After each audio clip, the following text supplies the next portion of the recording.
Voilà, bonjour à toutes et à tous. Est-ce que vous savez que derrière moi, chaque jour, il y a 77 000 transactions boursières qui sont réalisées pour un volume total de près de 500 millions d'euros par jour.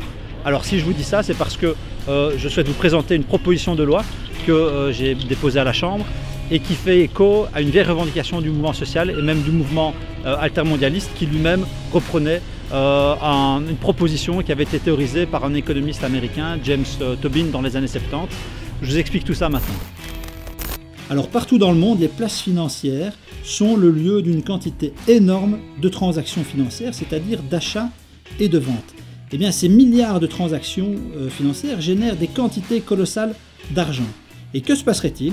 Que se passerait-il si, sur cette énorme quantité de transactions, était appliquée une toute petite taxe, disons de 0,1%? C'est la question que se sont posées une série de pays européens, sous l'impulsion d'ailleurs d'un texte voté par le Parlement belge en 2004, sur proposition du Parti socialiste. Eh bien, les calculs ont été faits. Les recettes générées par une telle taxe seraient considérables, 35 milliards d'euros. Sauf que le gouvernement de Charles Michel et la NVA sont passés par là et que la Belgique, autrefois pionnière, est venue finalement torpiller les négociations européennes déjà bien avancées au point de faire capoter le projet. Mais nous, au Parti socialiste, on ne veut pas en rester là. Ce projet de taxe sur les transactions financières, il a du sens. Et alors on ferait quoi de cet argent? Je rappelle qu'il s'agit d'un financement minimal à 0,05%.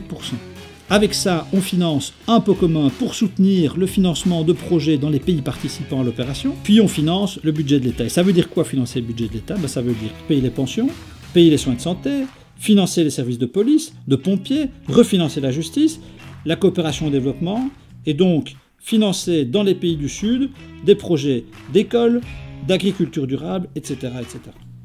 Bref, ce projet, c'est quoi?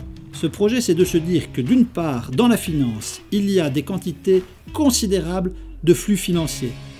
Et de l'autre côté, il y a des politiques publiques qui doivent être financées et amplifiées au profit de la population. Eh bien, à travers une taxe minimale sur chacun de ces flux, nous pourrions aller chercher l'argent dont nous avons besoin pour continuer à mener des politiques au bénéfice de tous.